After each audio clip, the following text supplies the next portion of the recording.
Good afternoon. While the federal government wrings its hands and worries about giant deficits and budget cuts, on Beacon Hill, various plans are being devised to divide a $575 million budget surplus. And some politicians, primarily Republicans, are suggesting the surplus is so large it has become a political problem for Governor Dukakis. State voters, in addition to electing a governor this November, will also be considering several ballot questions that deal with money.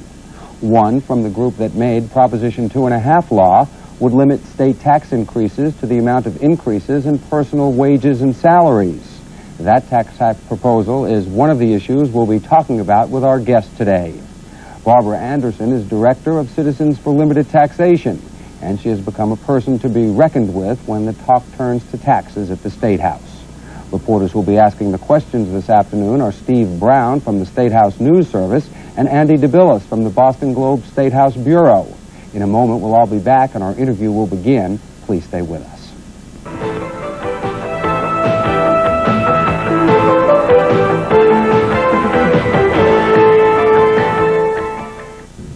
If you just joined us on Eyewitness News Conference this afternoon, thanks. Our guest is Barbara Anderson, Director of Citizens for Limited Taxation. What do you make of the new, revised, bigger surplus? Is it possible, for example, that the state is just growing so well that the administration is not able to keep track of how large it is? Apparently. I mean, everyone else has been able to pretty much predict this happening, and most of us are predicting the surplus will grow, but it's entirely possible that just because we know, the administration is not able to determine it with their hundreds of thousands of employees. I really feel in this sequence like really the person just throwing up the softball. What does it say to you about what's happening on Beacon Hill in terms of surplus politics? Well, it changes. Last year, the surplus politics was not to admit there was a lot of money so that you wouldn't have to repeal the surtax when, those of us who were pushing to get it repealed wanted it repealed before we had to have a petition drive. So then they just hid the money for that reason. Now, this year it has to be different. They have to, in a way, be advertising the surplus to make the governor look good nationally. And at the same time, and this just occurred to me recently, they have to make sure they don't get the numbers out before the cherry sheets go out to the cities and towns in April, because the governor committed in his last campaign to a promise of 40% of growth revenues. And the trick has become over the last few years to make sure the true growth revenues don't become public knowledge before they've given the 40% of estimated growth revenues to the cities and towns. So the game is now make sure that you don't have the true numbers before you tell the cities and towns what they're owed, because then you have to give it to them. Do you believe, or do you think anybody should believe a word of what's said about revenue estimates coming out of the State House now? No, I mean, there will come a time when it's true, but it'll be incidental to anybody up there wanting us to know the truth. It'll be just sooner or later you hit the right number because you can't hide it anymore. Well, what do you suppose is the political or philosophical motivation for hiding a rosy economic picture? Well, for a long time I couldn't figure out why. Why don't they just tell the truth and take credit for it? And of course they are taking credit for it as the truth trickles out. But the reason finally occurred to me is this whole major argument that we're all having, the Mass Municipal Association and we and the Republicans and some Democrats like Jack Flood and others, with the administration on that promise that the governor made during the last election. 40% of growth revenues, he said, go to the cities and towns. Then we found out a couple years into the administration that what they were doing was giving 40% of estimated growth revenues to the cities and towns. So obviously, as long as they're estimating and their estimates are low, they only have to give a certain amount of money to the communities. Once they know what the numbers are, the communities are entitled to 40% of that amount. But if they get the cherry sheets out, if they actually send out the local aid or get it moving on the cherry sheets, after that point, they seem to feel in the administration that they don't have to give 40% of the real numbers, just the estimates. So the trick is to keep the estimates low until such time as you've got the money out, and then you never have to give that money, no matter how hard the municipals scream for it. Barbara, the governor is now proposing that $575 million surplus be used. He's mapped out how he'd like to see it used. He'd like to see a stabilization fund the pensions, a housing program, also fixing up state buildings. How would you propose funding those items while capping taxes at the same time? The essential ones I would fund with the in talking fiscal 87, $10 billion state budget. I mean, it's not as if that's all they're getting. It's not as if the $1 billion increase this year, or the $1.2 billion, is the state budget. The state budget is it's going to be $10 billion. And what we're saying about the surplus is it is money that should never have been collected in the first place. They over-collected. And that's one way of looking at the surplus. We look at it differently based upon our tax cap. We're saying that the state should not be taking in money that exceeds the growth in wage and salary growth per year. And this year, since they said this year the revenue growth was about 15.8%, wage and salaries went up 9.4% averaged over 3 years, which is the way our petition does it. Therefore, they over-collected the difference between 9.4% and 15.8%, and therefore it isn't their money in the first place. So for us all to discuss how should the governor spend it, it's not his. And therefore, based upon our estimates, at least $479 million of that should be coming back to the taxpayers. Why do you think they're taking in so much money? Are more people honest and paying their taxes now, or what? Well, the economy's just good, and more people are working. At full employment, naturally, there are more people out there earning income. But from what I've seen in the sheets, it's sales tax revenue. People are out there buying, and inflation is low, so they're spending some of their disposable income on items. And some of it, I think, they talk about the reprogram and people now being forced to pay where before they weren't, though. I think a lot of it is when taxes come down and the term Taxachusetts disappears from the lexicon, people are not so unwilling to pay their taxes. They no longer feel terribly resentful because our tax burden is the fourth highest in the country. Now that we're at about the national average, there's a lesser resentment, and people are feeling good, and they're more inclined to be honest, I think, when they feel that they're not being so overtaxed, that honesty doesn't even apply in that situation because they're being cheated of their revenues. If they feel good because of the economy, and generally when people feel good about the economy, that's good for incumbents. What can Republicans do with this surplus issue, which some of the candidates see as a bona fide issue? How are they going to try to make it play out when for the citizen what they're seeing is a good economy, probably that they have a job, and that their rebate from state government keeps getting bigger, even if it's not exactly the size you'd like it to be, it keeps getting larger. How will the Republicans play that out? Well, I know what they were going to do, because we were going to do it too. If the surtax had not been repealed, or if it isn't repealed, because of course it's still just a proposal, by the time the supplemental budget comes up in May, the supplemental budget for the fiscal year for which we have this surplus, we were going to make a serious push to accelerate the surtax repeal, which we got started with our initiative petition last year. So we were going to have, as a matter of fact, had been planning for weeks to have Royal Switzler be the legislator to carry the amendment to the supplemental budget to repeal the surtax immediately. And since the governor knew this was coming, of course, he had to act, and therefore he had to do it before Royal Switzerland. So you've been co-opted very effectively. Well, we got our tax cut and our speed up. I suppose one way to look at it is you're co-opted every time you win, and I suppose that is a fact, but we are mostly interested in getting our limit in the ballot in November, and there doesn't seem to be too much inclination on the part of either the Senate or the governor to give us a good enough limit that we could be co-opted or could get that kind of a limitation for the taxpayers before November. Why should there be a tax cap? Why shouldn't the state that can take in $1 billion in excess revenue and let the people who are, after all, hired partially on the basis that they can govern decide how that money should be expended? I don't think they're hired on the basis they can govern. They're hired because we're forced to have them, so we have to vote for somebody, so we vote for somebody and hope for the best. And people, well, at any rate, why $1 billion? Why not $10 billion a year? Why don't they take all of our money? I mean, why have a limit? Why have a cap? Exactly. If you're going to accept the fact that there has to be some kind of cap, and to say that there doesn't mean to say that they are entitled to take every single cent we own and maybe give us an allowance. If you're going to say that they can't take it all, then at some point along that curve you're going to say this is the limit.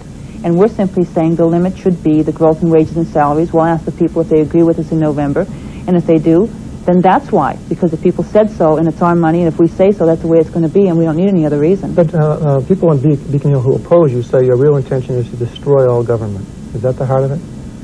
Why would anybody want to do that? I mean, Well, you just gave it the reason why, because you vote for them and you hope that they're the best you can, but you have to have them, so... Well, because, democracy is the best of all possible systems, even though it has its major imperfections.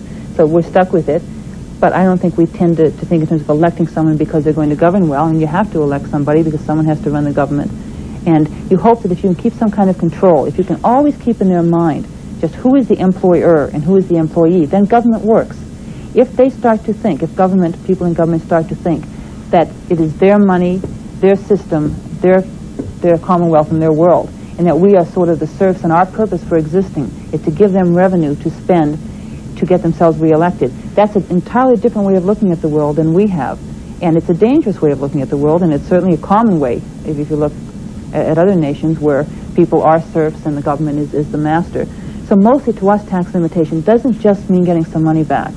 It means keeping control over the process and keeping a good relationship between the citizens and their employees in government. All this extra money that the state is taking in, do you think that everybody, the taxpayers, are getting their money's worth in services and what have you? Do you think it's being wasted?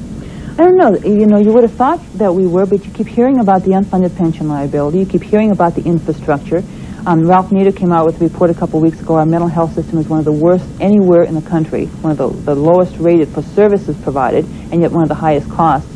So as you keep hearing about all the reasons they can't give a tax cut, our infrastructure is crumbling, as Richie Volk said, the walls, the plastic's falling from the walls, and they talk about the educational system. Every time you ask for a tax cut, they come up with all the things that need doing, and then you wonder, well, what then are they doing with their $9 billion and the $8 billion they had last year?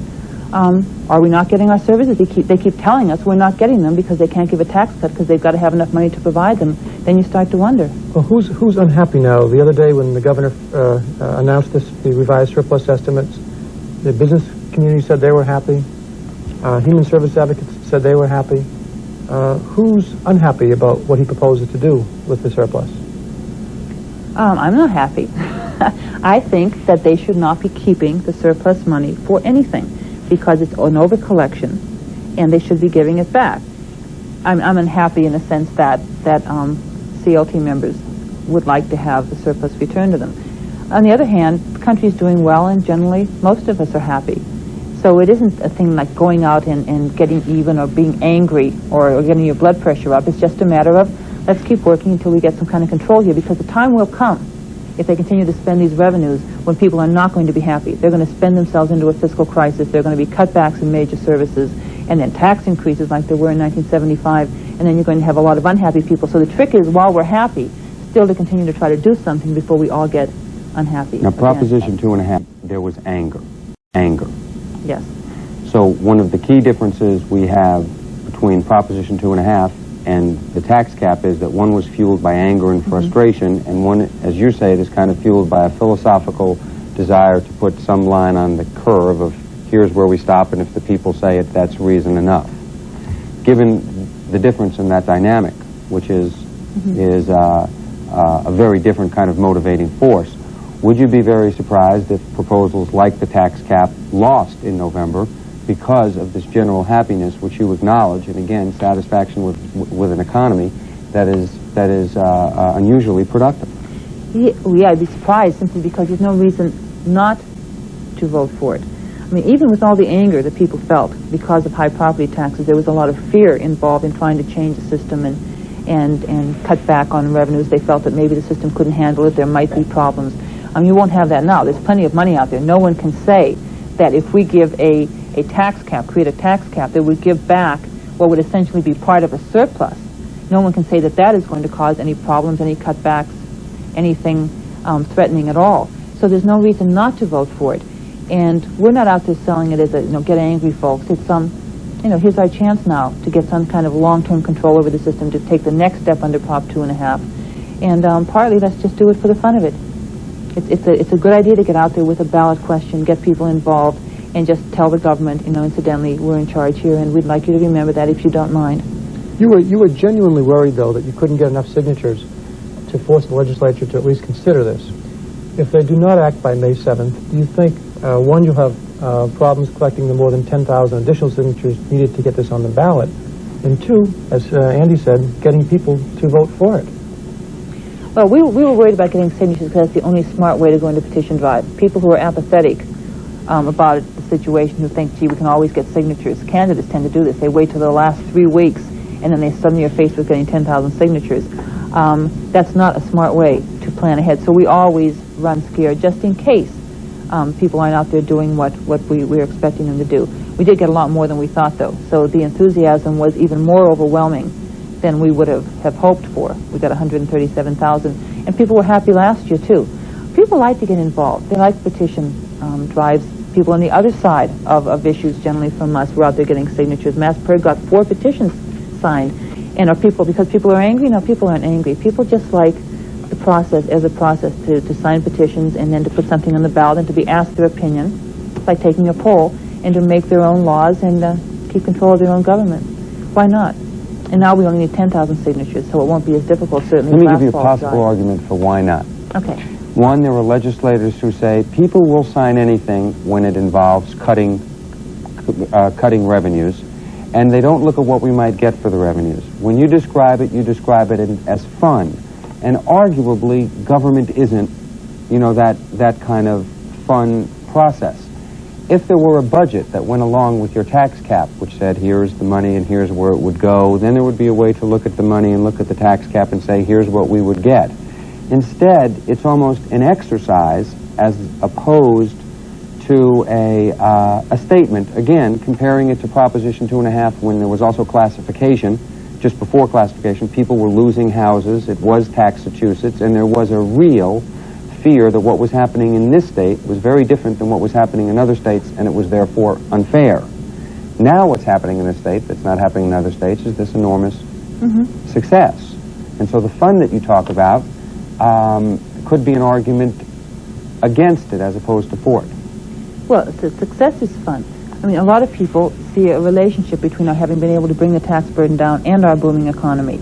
And 2.5 wasn't fun just because it was frightening. People could have lost their homes if we had revaluation without Proposition 2.5. So it was a kind of serious thing. We were trying to hit a deadline here, get there before revaluation does, and get the taxes cut before reval hits.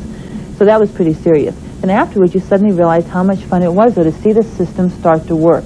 After you had simply put your foot down and stated your ascendancy here as a taxpayer, then you saw the system going to some effort to please you instead of the way it used to be, where all they wanted to do was take your money. And I think it just makes people feel good to know they're in control. And I think most of the fear that came before 2.5 was not fear of losing our homes, because most of us were in danger of that. It was the fear of being out of control, losing control of our government, being treated with a lack of respect. What happens then? How long does this go on? How much worse can it get? Now that fear is not there. And now I think people more tend to want to do it just to keep their ascendancy and keep a proper control over government. And again, it isn't a matter of what would you cut in the budget. It's not a matter of a tax cut. It's a matter of return of money they shouldn't have taken. And to let them think they are entitled to as much as they want of our money, or as much as they can find ways to spend with no limit, is a very, very dangerous thought for them to be constantly carrying around in their heads. If the tax cap is approved or enacted, what would it mean to the pocketbooks and wallets of voters? How would they see any benefit from that?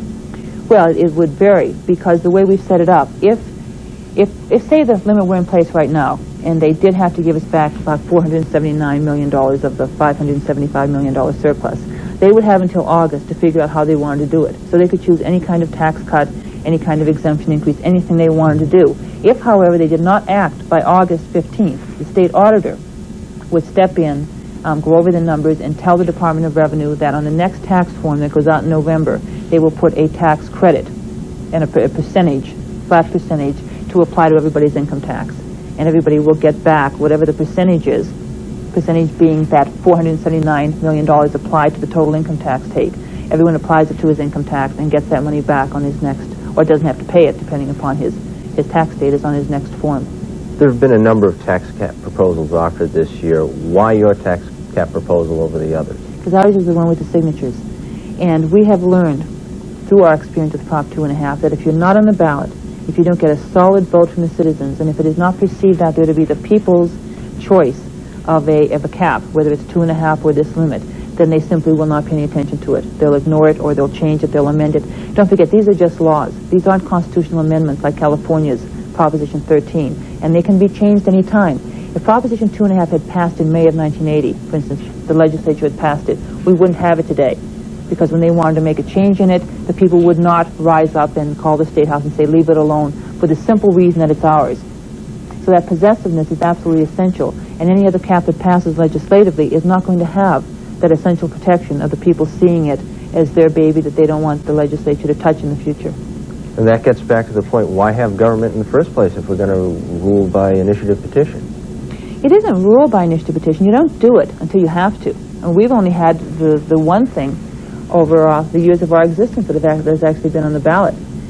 And before that, 25 years worth of discussion never got property taxes cut or limited, so somebody finally had to do something. You only do it in an emergency. Our Constitution allows it and encourages it, so it really is within the system, not without the system. And it's a limit on how much they can take from us, but the decision on how to spend it, which we've talked about earlier, is a decision that's made by our elected officials who get paid $30,000 base to do that. So that's what they're there for, to set priorities, because we can't spend all our time deciding how to spend the money. We just tell them how much they can have and let them go. Why do you think the governor and legislature don't want to approve a tax cap and furthermore reap the additional political benefits of returning that huge surplus to taxpayers? I think the reason is, and I really can't know why they resist this sort of thing, I think that they really prefer the attitude to be the opposite, that they are in charge and are entitled to have as much of our money as they want, and that we should be lucky to keep some of it. I think the government, people in government, would rather prefer that attitude prevail, and I don't think they like to be reminded that they are the employees and we are the employers. They'd rather think of themselves as people who are so far superior to us, particularly in the Dukakis administration, that they could decide far better than we what to do with all of our money if they had the chance to take it all. And a cap is offensive to them because it implies that they are not entitled to every cent of our money and to our lives, and that's not, I think, the way they see the world. Do you think the governor has generated any kind of credibility problem for himself of any significance among voters because of the escalating surplus statistics which have been coming out of the State House? Yes, and the thing I've noticed, Andy, is we were talking about earlier about people being angry or people not being angry. People are not getting angry about this. They seem to find it amusing, though. I mean, people who are not involved in government, they found the fact that after we got the surtax repealed with our petition drive and the House and we working together finally forced it through the Senate and passed the governor, that the governor took total credit for it and wouldn't even mention the people getting signatures. In another year, people would have been outraged by that kind of taking credit for someone else's accomplishment. This year they thought it was funny. They really did. It became an object of some derision. The fact that they lie about the revenues and fudge the numbers over and over and over again, people are beginning to be amused by that too. Frank's got some new numbers this week. People aren't getting angry about it. And I think it's good that people aren't running around angry. It's not healthy to run around angry. But whether the laughter will mean they'll vote for somebody else, or whether they want to continue to be amused for the next 4 years as the administration continues to fudge the numbers and play games with the revenues and take credit for what the people have to do because the administration won't do it, I don't know how they'll feel about it in November. I know we're out of time. Back in a moment with a final word.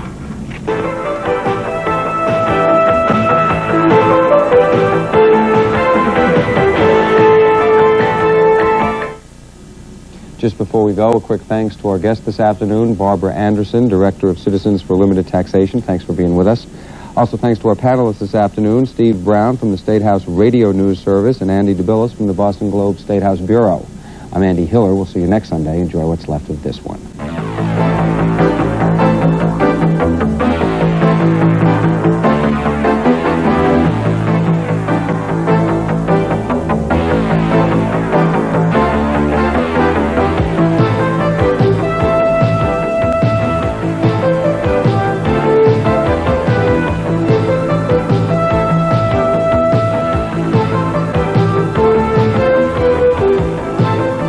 This has been a WBZ TV News and Public Affairs presentation.